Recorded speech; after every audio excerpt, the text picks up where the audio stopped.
Barrister Fuad সাহেবের বক্তব্য যখন আমি শুনি আমার মনে হয় ওনার মুখের বুলি বন্দুকের গুলি হাত ঝরে। তো উনি ক্যান্টনমেন্ট নিয়ে কিছু বক্তব্য রাখছিলেন, যার জন্য সকালবেলা ঘুমের থেকে উঠে দেখি উনি অ্যারেস্ট। হাই হাই হাই, উনি অ্যারেস্ট। আবার সেনাপ্রধান ওয়াকারুজ্জামানকে নিয়ে বাজে মন্তব্য করায় এবার গ্রেপ্তার হলেন ব্যারিস্টার ফুহাদ। তো বন্ধুরা, এমন একটি নিউজ বর্তমান বাংলাদেশের সোশ্যাল মিডিয়াতে ভাইরাল হয়ে ছড়িয়ে পড়ছে। সত্যি সত্যি কি সেনাপ্রধানকে নিয়ে বাজে মন্তব্য করায় গ্রেপ্তার হয়েছেন ব্যারিস্টার ফুহাদ? এইবার এই বিষয় নিয়ে আমরা পর্যালোচনা এবং তদন্ত করে বেশ কয়েকটি খুবই গুরুত্বপূর্ণ তথ্য এবং ভিডিও ফুটেজ পাই, যা আজকের ভিডিওতে সেগুলোই এক এক করে ধারাবাহিক তুলে ধরা হবে। যদিও আজকের ভিডিওটা কিছুটা লং হতে পারে, তবে আজকের ভিডিওতে জানতে পারবেন সেনাপ্রধান ওয়াকারুজ্জামান ও ব্যারিস্টার ফুয়াদকে নিয়ে এমন কিছু অজানা গোপন তথ্য যা জানলে আপনিও ইতিমধ্যে অবাক হতে বাধ্য। সেই সাথে আরো জানতে পারবেন বর্তমান বাংলাদেশের রাজনীতির প্রেক্ষাপট আসলে কোন দিকে যাচ্ছে। বন্ধুরা চলুন, ভিডিওতে আজকে আর বেশি কথা বাড়াবো না, সরাসরি আজকে আমরা চলে যাব মূল ভিডিওতে। আর সেখানে আজকে আমরা দেখব সত্যি সত্যি কি সেনাপ্রধান ওয়াকারুজ্জামানকে নিয়ে বাজে মন্তব্য করায় গ্রেপ্তার হয়েছেন ব্যারিস্টার ফুয়াদ, নাকি এটা গুজব। ব্যারিস্টার ফুয়াদ সাহেবের বক্তব্য যখন আমি শুনি আমার মনে হয় ওনার মুখের বুলি বন্দুকের গুলি, হ্যাঁ একদম বন্দুকের গুলির মতো ছুটে।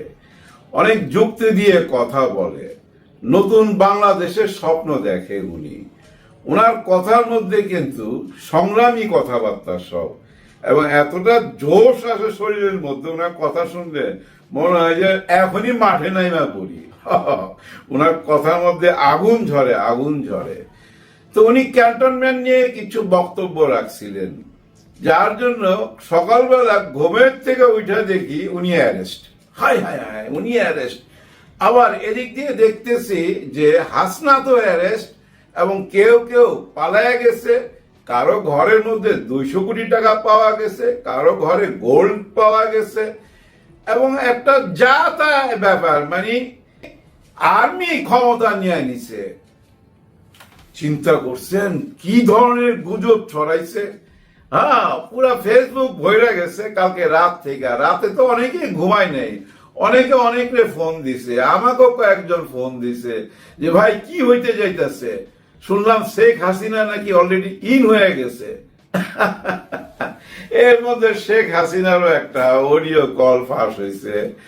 উনার অডিও কল শোনার পর আমার কেন জানি মনে হয় উনি কি আমাদের দেশের প্রধানমন্ত্রী ছিলেন নাকি কোনো মাফিয়া লিডার। হ্যাঁ, মনে হয় না কোনো গ্যাং লিডার কথা বলতেছে। উনি বলতেছে যে তোমরা মিছিল নিয়ে রেডি থাকো, আজ এবং কাল 2 দিন পুরো রেডি থাকবা, এবং মিছিলের পিছনে তাদেরকে রাখবা, মানে কাদেরকে বুঝছেন তো, ওই যে হেলমেট বাহিনী আর্মস নিয়ে থাকবে, তারা মোকাবেলা করবে, তোমরা সামনে তারা পিছনে, কেউ আক্রমণ করলে ব্যবস্থা নিবা, সবাই রেডি থাকতে বলছে। যে এই স্বাধীনতার দিনে সবাই যে যেখানে আছো নিজেদের মতো করে, তাই এখনো আমি বলবো কালকের থেকেও রেডি থাকবা, পরশুদিন থেকেও রেডি থাকবা। যখনই দেখবা প্রয়োজন হবে সঙ্গে সঙ্গে সবাই একসাথে মিছিলে নেমে পড়বা। আর মিছিল করার সময় বড় করে মিছিল, আর সাথে একটা আলাদা ফোর্স থাকবে, কেউ যদি তোমার আঘাত করতে আসে যেন ফিরে না যেতে পারে। এইভাবে নিজেদের তৈরি করতে হবে। তো ঠিক আছে, খোদা হাফেজ, জয় বাংলা, জয় বঙ্গবন্ধু, বাংলাদেশ চিরজীবী হোক। সবাই রেডি থাকতে বলছে। এই অডিও কল পাওয়ার পর অনেকেই মনে করছে অলরেডি উনি বোধ গোপালগঞ্জে ইন হয়ে গেছে, সকালবেলায় ঘটনা ঘটা যাবে, আর্মি ক্ষমতা নিয়ে নিবে, ইনুস স্যার অ্যারেস্ট, সবাই অ্যারেস্ট, উনি আইসা আবার বসা পড়বেন চেয়ারে। আর মহামান্য রাষ্ট্রপতি তো আসেনি, বুঝছেন না, সিগনেচার করে দিবে। ওরা তো পদত্যাগ করেনি, নাই পদত্যাগ পত্র তো করে নেই, খালি লেখা দিবে যে উনি 8 মাস বেড়াইতে গেছিল, 8 মাস পরে আইছে, বাস ক্ষমতা আবার নিয়ে নিল। এরকম একটা পরিস্থিতি তৈরি করছে কারা? যারা আওয়ামী লীগ করে এবং ভারত থেকে। কিন্তু আমাদের দেশেরও কিছু সুশীল আছে, এরাও বুঝছেন, বাপ রে বাপ, কালকে রাত থেকে শুরু করছে এই পর্যন্ত এক একজনে 7টা 8টা কইরা ভিডিও বার্তা দিছে। হ্যাঁ, ওদের ধারণা বুঝছেন, এই যে হাসনাত এত বড় একটা কথা বললো, এই কথা সহজে সেনাবাহিনী ছাইরা দিবে না। সেনাবাহিনীর প্রধান এটা প্রতিশোধ নিবেই। এবং তাদের কথাবার্তার মধ্যে জানেন উস্কানি যদি কোনো কারণে মুখোমুখি হয়ে যায় বা সেনাবাহিনী রাস্তায় নেমে যায় আর এদেরকে ধরপাকড় করে, তারা বুঝছেন 2 রাকাত নামাজ পড়বে, এতটা খুশি তারা মনে মনে। চিন্তা করছেন, এদের কথাবার্তা শুনা মনে হয় এরা কিন্তু জুলাই আগস্টকে বুকে ধারণ করে না, ওরা ওই আগের জায়গায় আছে। আপা থাকাকালীন যে ওনারা ভালো ছিলেন, ওই ভালো থাকতে চায়, নতুন বাংলাদেশ মাইনা নিতে চায় না। আর এই যে এত বড় একটা ঘটনা ঘটে গেল আর্মি ভার্সেস এনসিপি, এটা নিয়ে একটু কথা বলতে চাই। আচ্ছা, ধরেন আপনি এনসিপি পার্টির একজন, আপনার কাদের সঙ্গে উঠা বসা? নাসিরউদ্দিন পাটোয়ারি, হান্নান মাসুদ, হাসনাত, সার্জিস, এদের সঙ্গে আপনার উঠা বসা। এখন আপনি যদি ক্যান্টনমেন্টে যায় আর্মি প্রধানের সাথে কথা বলেন, আপনি কি আইসা এদের সঙ্গে এটা আলাপ করবেন না? আলাপ করবেন ভাই, আলাপ করছে। একেবারে যে এরা জানে না কেউ এমন না, কিন্তু হাসনাতের স্ট্যাটাসের পরে এখানে ওরা যা বলতে চাইতেছে, যে একজনে বলছে যে সার্জিস আর হাসনাতের কথার মধ্যে যে কোনো একজন মিথ্যা কথা বলতেছে, আরেকজন বলতেছে এইসব গোপন খবর বাইরে প্রচার করাটা ঠিক হয় নাই, এটার ফলে ভবিষ্যতে আমাদেরকে আর কেউ বিশ্বাস করবে না। দেশের বড় বড় মাথারা আমাদের সঙ্গে যদি গোপন মিটিং করে আর আমরা যদি এগুলো এসব বাইরে প্রকাশ করে দেই, তাহলে তো আমাদের সঙ্গে আর কেউ কথা বলবে না। এবং হাসনাতের এই কথায় দেশের সেনাবাহিনীকে জনগণের মুখোমুখি করে দিছে, দেশ ভয়াবহ একটা বিপদের দিকে আগায় দিছে এই এনসিপি পার্টি। এখন এগুলোর মধ্যে বুঝছেন, যুক্তি খুঁজলে অনেক যুক্তি পাওয়া যায়। পৃথিবীর সব যুক্তি জানেন নিজের পক্ষে। আমার মক্কেলকে বাঁচাইবার জন্য আমার ভিতরে যত রকম যুক্তি আছে সব দাঁড় করাবো, এটাই তো নিয়ম, তাই না? আপনাদের এই যুক্তিগুলো আপনারা যারা দিয়া এই যে সুশীল সমাজ কথা বলছেন, আপনারা ভালোবাসেন, আমি জানি শেখ হাসিনাকে ভালোবাসেন, কিন্তু আপাতত ভালোবাসাটা বুকে পাথর চাপা দিয়া রাখেন, বুকে পাথর চাপা দিয়া রাখেন। সময় বদলে গেছে। এই যে ইয়াং জেনারেশন, যাদেরকে আমরা বলি নাতিপুতি পোলাপান, ওদের কাছেই রাজনীতি শিখতে হবে। ওদের কাছেই রাজনীতি শিখতে হবে। এই যে ওরা এক একজন এক এক রকম কথা বইলা হাসনাতের স্ট্যাটাসটাকে একটু দুর্বল করে দিছে না? আমরা অনেকেই ভাবতেছি হাসনাত কি এটা বললো, নেত্র নিউজ বলছে এটা একটা স্ট্যান্ডবাজি, ভুয়া। আবার এই যে সার্জিসের স্ট্যাটাস থেকে, হান্নান সাহেবের স্ট্যাটাস থেকে, আমাদের পাটোয়ারি সাহেবের স্ট্যাটাস থেকে মনে হইতেছে যে না, ওদের ভিতরে ভাঙন ধইরা গেছে, যার জন্য ওই যে সুশীল ইউটিউবাররা মাঠে নাইমা পড়ছে, এনসিপি ভাঙ্গা টুকরা টুকরা হয়ে যাইতেছে। কি আনন্দ ঘরে ঘরে, জানেন, আনন্দের আর শেষ নাই। বাইরে ভাই, আপনাদের মাথায় আসলে গোবর, আসলেই গোবর ওইখান থেকে বোধহয় সাপ্লাই আইছে, আপনারা গোবরই খান আমার মনে হয়। আরে ভাই, এই নতুন প্রজন্মের সাথে খেলা পারবেন না, খেলা পারবেন না। ওরা সবই জানে, ওদের যা করার কইরা ফেলাইছে, তো যা বলার বইলা ফেলাইছে, মানুষের মনের ভিতরে যা ঢুকাইবার ঢুকাই দিছে, মানুষ বুঝা ফেলাইছে। হাসনাতের স্ট্যাটাস এখন যত রকম কথা বইলা আমরা এদিক সেদিক করি না কেন, যেটা বুঝার পাবলিক বুঝা ফেলাইছে। আবার হাসনাতের এই স্ট্যাটাসের আগে সবচেয়ে বড় যেটা ছিল আসিফ মাহমুদের কথা। উনি কি বলছিলেন? ডক্টর মোহাম্মদ ইউনূস স্যারকে ওয়াকার সাহেব মাইনা নিতেছিল না, কারণ উনার নামে অনেকগুলা মামলা আছে। উনি বুকে পাথর চাপা দিয়া আমাদের ডক্টর মোহাম্মদ ইউনূস স্যারকে মাইনা নিছে। ওই কথাটা আর হাসনাতের কথাটা, এই দুইটা কথা টোটালটাই আমাদের সেনাবাহিনী প্রধানের বিরুদ্ধে গেছে। এখন ব্যাপারটা যদি আমরা একটু চিন্তা করি, নাসিরউদ্দিন পাটোয়ারি বা হান্নান মাসুদ বা সার্জিস, এরা কি কোনো আলাপ করে নাই স্ট্যাটাস দেওয়ার আগে? একজনের বিরুদ্ধে আরেকজনের চইলা গেল এমনি? ভাই, আমার ব্যক্তিগত ধারণা এটা টোটালটা পরিকল্পিত।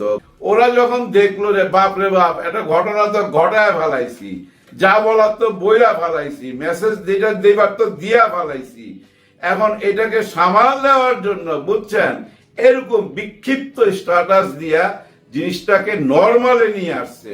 অনেকের মধ্যে সন্দেহ জেগে গেছে, ও হাসনাত তাইলে চাপা মারছে, ঠিক আছে, স্টানবাজি করছে। আবার অনেকে মনে করতেছে না, কথা ঠিক আছে, সবই ঠিক আছে, হ্যাঁ সেনাপ্রধান ওইটা বলছে, সেনাপ্রধানের মনের ভাব আমরা বুঝা ফেলাইছি। ব্যাপারটা কিন্তু যে যেভাবে নিতেছে বুঝা নিছে, যার যেটুক বুঝ সে সেভাবে বুঝা নিছে। ব্যাপারটা বুঝে নেওয়ার পর এখন তারা চিন্তা করছে এটাকে আর বাড়তে দেওয়া যায় না। হ্যাঁ, এটাকে আর বাড়তে দেওয়া যায় না। বাড়তে দেওয়া যায় না বলেই ওই পরিকল্পিত ভাবে, এটা আমার ব্যক্তিগত ধারণা, পরিকল্পিত ভাবে বিক্ষিপ্ত স্ট্যাটাস দিয়া ব্যাপারটাকে ম্যানেজ করার চেষ্টা করছে এবং ম্যানেজ হয়েও গেছে। এবং আমাদের সেনাপ্রধানকে গতকাল দেখা গেছে একটি ইফতার পার্টিতে, আর সে ইফতার পার্টিতে ছিল এই যে জুলাই গণ অভ্যুত্থানের যারা পঙ্গু হয়েছে, চোখ হারাইছে, হাত হারাইছে, পা হারাইছে, তারা ছিল, তাদের পরিবার ছিল, তাদেরকে নিয়ে ইফতার করছে, তাদেরকে ঈদের উপহার দিছে এবং সবচেয়ে বড় কথা তাদের চিকিৎসার ব্যবস্থা করছে। এর আগেও কিন্তু 428 জনকে সুচিকিৎসা দেওয়া হয়েছে এবং বিদেশেও পাঠানো হচ্ছে, তাদের পাশে থাকবে এই কথা বলা হয়েছে। এই কথা বলার মানে কি? এই কথা বলার মানে জুলাই অভ্যুত্থানে যারা ছিল তাদের সঙ্গেই ওয়াকার সাহেব আছে, এইটাই তো সিগন্যাল দিয়ে দিল। এইটুক বুঝার কি ক্ষমতা আপনাদের নাই? আমার তো মনে হয় থাকা উচিত। আপনারা যারা ক্রন্দন লাগাইতে চাইতেছেন, ভেজাল লাগাইতে চাইতেছেন, কিচ্ছু হবে না, কোনো কিছু হবে না। ওই যে আনন্দবাজার পত্রিকা যা যা লিখতেছে, উনি লিখছে যে গতকালকে নাকি দুপুরবেলা আমাদের সেনাবাহিনীর বিরাট গোপন মিটিং বসছে এবং ওনারা 144 ধারা জারি করবে, ওনারা ক্ষমতা নিয়ে নিবে, সবাইকে অ্যারেস্ট করবে, গোপন মিটিং চলতেছে। আমরা দেশের জায়গায় কিছুই জানি না, ওরা জানে। কারণ ওই যে এখন আমাদের দেশের টাকা দিয়েই ওরা চলতেছে, যে টাকা আমাদের এখান থেকে ছিনে নিছে, লুট করে নিছে, সেইটা নিয়েই কিন্তু আমাদের দেশে অশান্তি সৃষ্টি করতেছে। ওই টাকার জোরে ভারতের মিডিয়া আমাদের বিরুদ্ধে লাগা গেছে। আপনারা এগুলা মাথায় নিবেন না। জানেন সবচেয়ে বড় প্রশ্নটা দাঁড়াইছিল কোথায়? যে আওয়ামী লীগ নির্বাচন করতে পারবে কি পারবে না, এবং সেই দিকেই দেশ যাচ্ছে। প্রতিটি দলকেই বলতে হবে আওয়ামী লীগ নির্বাচন করতে পারবে কি পারবে না। ডক্টর মোহাম্মদ ইউনূস স্যার বইলা দিছে, এটা আমি কিছু বলবো না, আমি আওয়ামী লীগকে নিষিদ্ধ করব না। আওয়ামী লীগকে যদি নিষিদ্ধ করতে চায়, সব দল যদি বলে, দেশের জনগণ যদি চায়, তাহলে নিষিদ্ধ হবে। এখন দেশের জনগণ তো সবাই রাজনীতি করে না। দেশের জনগণের মন বোঝার জন্য হ্যাঁ না একটা ভোট লাগবে, এবং এমন একটা ভোট আসতে যাচ্ছে আওয়ামী লীগের ব্যাপারে, যে আওয়ামী লীগ নির্বাচন করতে পারবে কি পারবে না, আওয়ামী লীগ নির্বাচন করতে পারবে কি পারবে না। এই ব্যাপারটা জনগণের কাছ থেকে জানার আগে আপনাদের জানা উচিত, ওই যে যারা পঙ্গু হয়েছে, 20,000 মানুষ চোখ হারাইছে, হাত হারাইছে, পা হারাইছে, এর মধ্যে 4,000 বুঝছেন অন্ধ হয়ে গেছে। তাদের কাছে যান, তাদের কাছে যায় জানতে হবে আওয়ামী লীগ নির্বাচন করতে পারবে কি পারবে না। ওই যে আপনারা যদি জানতে চান এখন বড় বড় কোন দলের কাছে, যে ভাই বলেন আওয়ামী লীগ নির্বাচন করতে পারবে কিনা, আমি মনে করবো যে না, ওনাদের কাছে জানার কোনো অধিকারই আপনাদের নাই। ওনারা কি বলবে? বলবে তো সেই মা, যে মা তার সন্তানকে হারাইছে, যে বাবার স্বপ্ন মাটি মাটি হয়ে গেছে, যে বাবার সন্তান হারাইছে, যে ভাই পঙ্গু হয়েছে, চোখ হারাইছে, হাত হারাইছে, পা হারাইছে, যারা সব কিছু হারাইছে, তাদের কাছে যান, তাদের কাছে যায় জানতে চান আওয়ামী লীগ নির্বাচন করতে পারবে কি পারবে না। আর অন্য কারো কাছে জানার দরকার তো নাই। এটাই তো জুলাই অভ্যুত্থান, এটা মাইনা নিতে হবে। আপনারা যে যত চেষ্টাই করেন, যত ষড়যন্ত্রই করেন না কেন, জুলাই অভ্যুত্থানে যারা শহীদ হয়েছে, জুলাই অভ্যুত্থানে যারা রক্ত দিছে, সেই রক্তের শপথ নিয়ে এনসিপি পার্টি আমাদের সামনে আসছে। ওরা আমাদের সঙ্গে বেইমানি করবে না, করতে পারে না। উপরে একজন আল্লাহ আছেন, তারা যদি বেইমানি করে তাদের উপরে খোদার গজব পড়বে, খোদার গজব পড়বে। ভাই ব্রাদার, আপনারা যে যেখানে আছেন একটা কাজ করবেন, এই যে গুজবকারীরে যদি পান মানে কি সামনাসামনি না, ফেসবুক, ওরা এখন ফেসবুকে সাথে সাথে ব্লক দিবেন, সাথে সাথে ব্লক দিবেন। ওদেরকে যত দেখবেন ততই আপনার মাথা নষ্ট হয়ে যাবে, দুশ্চিন্তা বাড়বে, দেখবেন আর ব্লক দিবেন। ব্লক করতে করতে একটা টাইমে দেখবেন আর কেউ নাই। ওরা এখন এই ফেসবুক ইউজ করে আমাদেরকে অশান্তিতে রাখতে চায়, আমাদেরকে গত 16 বছর অশান্তিতে রাখছে। এই মুহূর্তে এই রোজার মাসে আমরা সবচেয়ে ভালো আছি, গত 15 বছরের চেয়ে এই রোজার মাসে আমরা ভালো আছি। বিদ্যুৎ যায় না, জিনিসপত্রের দাম কম, এবং আপনারা হিসাব করে দেখেন এই হাসিনার আমলে আর বর্তমান আমলে আপনারা হিসাব করে দেখেন, খুন, রাজধানী, রেপ, ডাকাতি সব কিছু অর্ধেকের অর্ধেক এখন বর্তমানে একেবারেই কমে গেছে। সো দেশে কোনো অশান্তি নাই, আর্মি আসারও কোনো দরকার নাই, 144 ধারারও কোনো দরকার নাই, এবং এসব করতে গেলে দেশ আবার অশান্ত হয়ে যাবে, আবার 5ই আগস্ট দেখা দিবে। এখনো কিন্তু সবাই জেগে আছে, কেউ ঘুমায় নাই, কেউ ঘুমায় নাই। যদি আপনারা ভাইবা থাকেন ষড়যন্ত্র কইরা এনসিপি এদেরকে তছনছ কইরা দিবেন, ছাত্র জনতাকে ভাইঙ্গা চুরমার কইরা দিবেন, ভুল চিন্তা, ভুল, কিচ্ছু করতে পারবেন না যত চেষ্টা করেন না কেন। কারণ কি জানেন, এই যে 5ই আগস্টের পর থেকে এখন পর্যন্ত যা কিছু হইতেছে সব কিছু একবার চোখ বুলায় দেখেন কারা করতেছে। তারা এখন কিন্তু আমাদের দেশের বড় শত্রু, এবং এই শত্রু কাদের সঙ্গে হাত মিলাইছে? ভারতের সঙ্গে।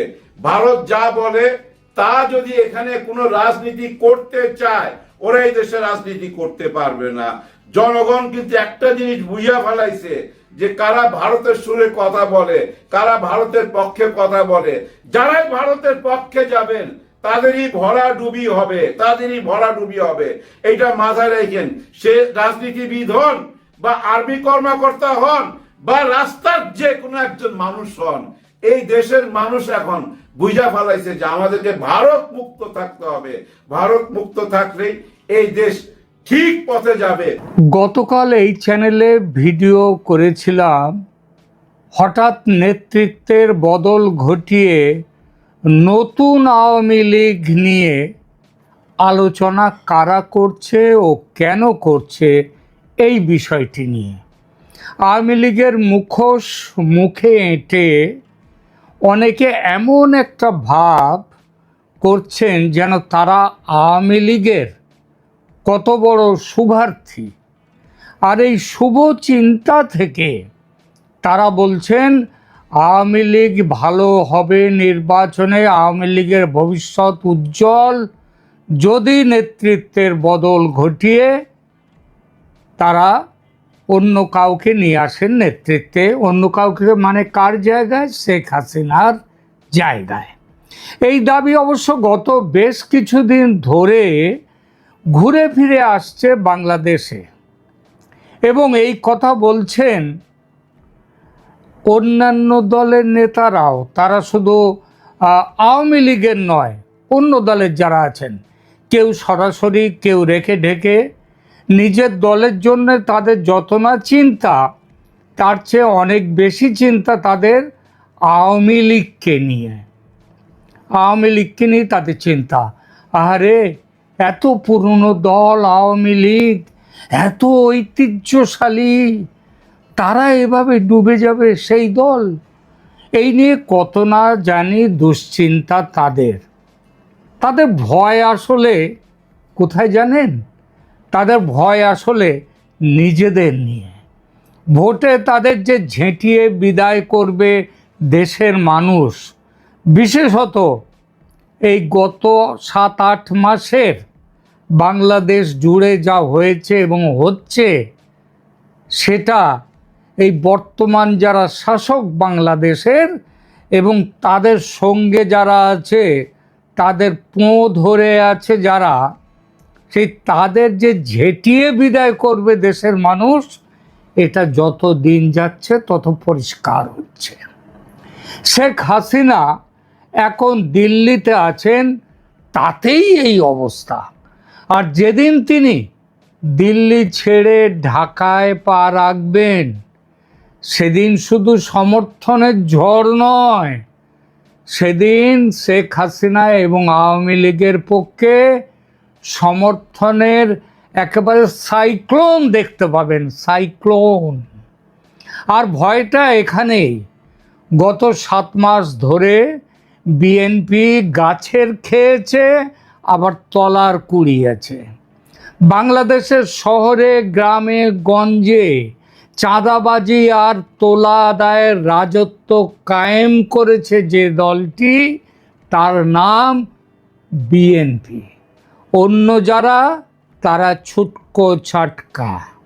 বিএনপি হচ্ছে পালের গোদা। এই যে চাঁদাবাজি, তোলা আদায়, মানুষের ওপরে নানা রকমের অত্যাচার সৃষ্টি করা, সবগুলো করছে বিএনপি। জামাতের সঙ্গে মিলে দেশকে আওয়ামী লীগ মুক্ত করার যে কাজ আজ চলছে দেশ জুড়ে, তার অন্যতম শরিক বিএনপি। মুক্তিযুদ্ধের ইতিহাস মুছে ফেলার যে চক্রান্ত চলছে গত 7-8 মাস ধরে, তারও মূল দোসর হচ্ছেন, মূল শরিক হচ্ছে কিন্তু অন্যতম এই বিএনপি। তারা কি এ পর্যন্ত দেখেছেন বাংলাদেশে এই যে মুক্তিযুদ্ধ বিরোধী এত যে কর্মকাণ্ড হচ্ছে, এত যে জঘন্য কাজ চলছে, বিএনপি মাঠে নেমে তার কোনো প্রতিবাদ করেছে? তারা 2-1টা শুধুমাত্র ওই কথা কেবল সংবাদ মাধ্যমে বলেছে, বলে এখানেই তারা শেষ করে দিয়েছে। অথচ এরা গর্ব করে, এরা বলে যে এরাও নাকি বাংলাদেশের মুক্তিযুদ্ধের অন্যতম শরিক। নিশ্চয় জিয়াউর রহমানের ভূমিকা ছোট করার নয়, কিন্তু তা সত্ত্বেও বলবো বর্তমান বিএনপি যারা, তারা কি তার মধ্যে সেই সময়ের বিএনপির মধ্যেও কি পড়ে? মানে তাদের যে নেতৃত্ব ছিল তার মধ্যে পড়ে? একদমই নয়। কারণ এই বিএনপি কি করছে? তারা চোরকে বলছে চুরি করো, আর গৃহস্থকে বলছে সজাগ থাকো। দেশকে পূর্ব পাকিস্তানের জায়গায় ফিরিয়ে নিয়ে যাওয়ার যে জামাতি ইউনূস যে চক্রান্ত করছে এবং যে কাজ করছে, তার প্রতিটি চক্রান্তের অংশীদার কিন্তু এই বিএনপির নেতৃত্ব, বর্তমান বিএনপি। দেশের মানুষ তাদের চিনেছে খুব ভালো করেই, আর এজন্যই তারা 71-এর সপক্ষীয় ভোট, যেটা এখন মানে 71-কে যারা ভালোবাসে, 71-কে যারা মনে রাখে, মুক্তিযুদ্ধের ইতিহাসকে যারা স্মরণ করে, যারা মনে করে 71 আর তাদের গৌরবের অধ্যায়, তারা এখন আর বিএনপিতে নেই। তারা এখন আওয়ামী লীগে প্রায় সেই ভোট পুরোপুরি চলে গেছে এবং যাবে। ফলে সেই ভোটে ভাগ বসাতে আওয়ামী লীগের হয়ে মায়া কান্না কাঁদতে বসেছে বিএনপি। বলছে আওয়ামী লীগ ঠিক আছে চলে আসো, কিন্তু শেখ হাসিনা যেন না আসে। গতকাল শুক্রবার বিএনপি দলের মুখপাত্র রুহুল কবির রিজভী দলের পক্ষ থেকে বলেছেন আওয়ামী লীগ দেশের রাজনীতিতে ফিরতে পারে এবং বিএনপি তার বিরোধিতা করবে না। তবে এই তবেটা গুরুত্বপূর্ণ। তিনি বলেছেন তবে তাদের ফিরতে হবে দলের নতুন নেতৃত্ব নিয়ে। যে নেতৃত্ব কীরকম হবে সেটাও বলে দিয়েছেন। বিএনপির ডাক্তার হয়ে গেছেন এখন, বিশেষজ্ঞ ডাক্তার। তারা বলছেন যে সেই নেতৃত্ব হবে দুর্নীতি মুক্ত এবং স্বচ্ছ নেতৃত্ব। হঠাৎ কালকেই কেন উঠলো কথা? কারণ ঢাকা বিশ্ববিদ্যালয়ের দুটি ছাত্র সংগঠন গতকাল আলাদা আলাদা প্রতিবাদ কর্মসূচি করেছে নির্বাচনে আওয়ামী লীগকে বাদ দিয়ে নির্বাচন করতে হবে এই দাবি নিয়ে। এছাড়া ইন্টারন্যাশনাল ক্রাইসিস গ্রুপ, এটা আন্তর্জাতিক সংস্থা ক্রাইসিস গ্রুপ, তাদের একটা ডেলিগেশন গত পরশু ঢাকায় প্রধান উপদেষ্টা ইউনূসের সঙ্গে দেখা করে দ্রুত ফ্রি, ফেয়ার অ্যান্ড ইনক্লুসিভ নির্বাচন নিয়ে সরকারের কাছে বক্তব্য জানতে চেয়েছে। সরকারের ব্যাপারে কি মনে করে সেটা জানতে চেয়েছে এবং তার উত্তরে ইউনূস সাহেব বলেন আওয়ামী লীগকে বাদ রেখে নির্বাচনের কোনো পরিকল্পনা সরকারের নেই। আর এতেই প্রমাদ গুনেছে বিএনপি। এই বিষয়ে প্রতিক্রিয়া জানাতে গিয়ে বিএনপির ওই রুহুল কবির রিজভী সাহেব বলেছেন আওয়ামী লীগ অবশ্যই নির্বাচনে নামতে পারে, তবে তাদের নেতৃত্বে থাকতে হবে এমন মানুষকে যিনি কোনো অপরাধে দোষী সাব্যস্ত হননি, যিনি কোনো ছাত্রকে হত্যা করেননি, যিনি দেশের টাকা বিদেশে পাচার করেননি।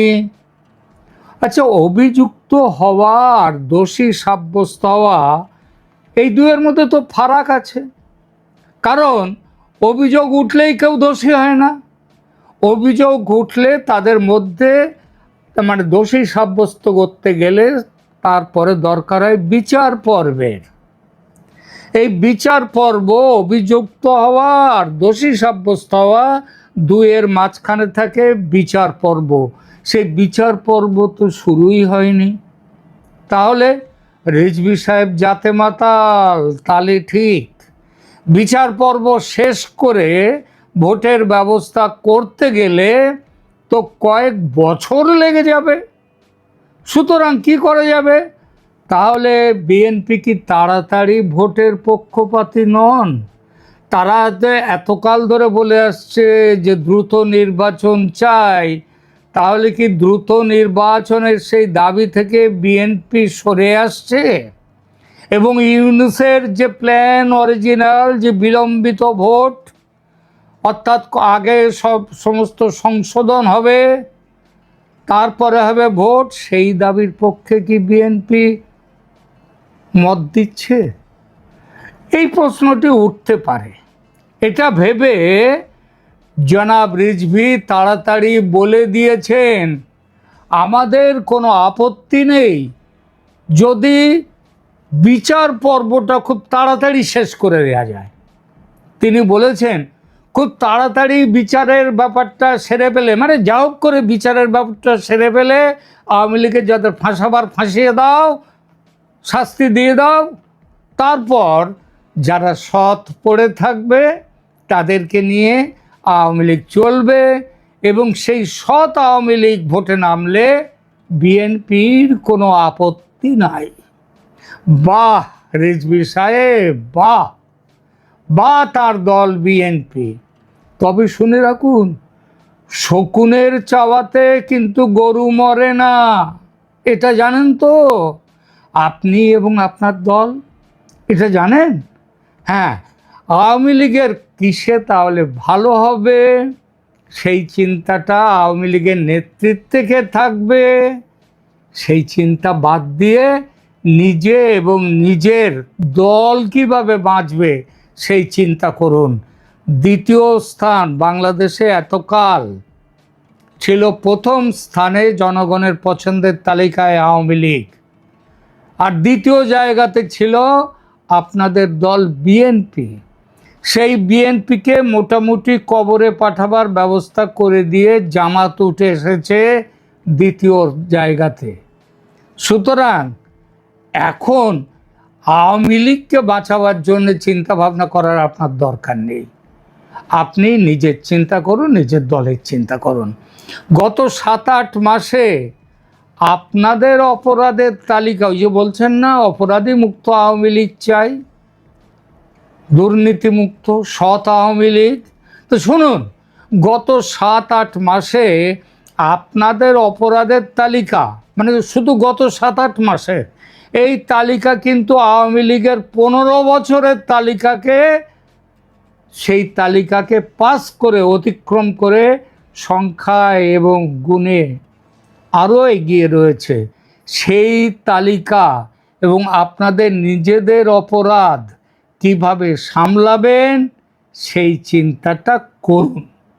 আওয়ামী লীগ কীভাবে বাঁচবে, আওয়ামী লীগ কীভাবে নির্বাচনে আসবে, ওই চিন্তা আপনাকে করতে হবে না। ওই চিন্তা করবার জন্যে অন্য অনেকেই আছে। হ্যাঁ, অন্য অনেকেই আছে, এটা মনে রাখবেন। আপনার চিন্তা করতে হবে না আওয়ামী লীগকে ভোটে তাদেরকে অংশ নিতে দেওয়া হবে কি হবে না। এটা বাংলাদেশের কারোর এই ব্যাপারে কিছু বলার অধিকার নেই, এখতিয়ার নেই। তারা যেটা কান্নাকাটি করবে নিজেদের দলের মধ্যে বসে বসে কান্নাকাটি করুক। আর ওই চ্যাংড়া কিছু চিংড়ি ওই যে ছাত্র নেতারা, ওদের আর কয়েকদিন পরে খুঁজে পাওয়া। ধন্যবাদ প্রিয় দর্শকবৃন্দ, আমাদের ফুল ভিডিওটি দেখার জন্য আপনাকে জানাই অসংখ্য অসংখ্য ধন্যবাদ। তো বন্ধুরা, ইতিমধ্যে সোশ্যাল মিডিয়া থেকে শুরু করে আজকের ভিডিওটি দেখে আপনারা ক্লিয়ার হয়ে বুঝতে পারছেন আসলে ব্যারিস্টার ফুয়াদ গ্রেপ্তার হয়েছে কি না। আসলে কি ব্যারিস্টার সুমন মানে ফুয়াদ, যিনি একটা ব্যারিস্টার, তাকে নিয়ে যে সমালোচনা হচ্ছে যে সেনাবাহিনীকে নিয়ে বা কথা বলে তিনি নাকি গ্রেপ্তার। তো বন্ধুরা, ইতিমধ্যে আমাদের ভিডিও ফুটেজ দেখে কিন্তু বুঝতে পারছেন আজকের ভিডিওটা কতটা গুরুত্বপূর্ণ ছিল। এবং আজকের এই ভিডিওটা দেখে আপনাদের কী মন্তব্য অবশ্যই কমেন্ট বক্সে কমেন্ট করতে ভুলবেন না। আর হ্যাঁ, এমন নিত্য নতুন আপডেট খবর সবার আগে পেতে চাইলে এখনই আমাদের এই পিচ্চি সাকিব ইউটিউব চ্যানেলটি সাবস্ক্রাইব করুন। ধন্যবাদ।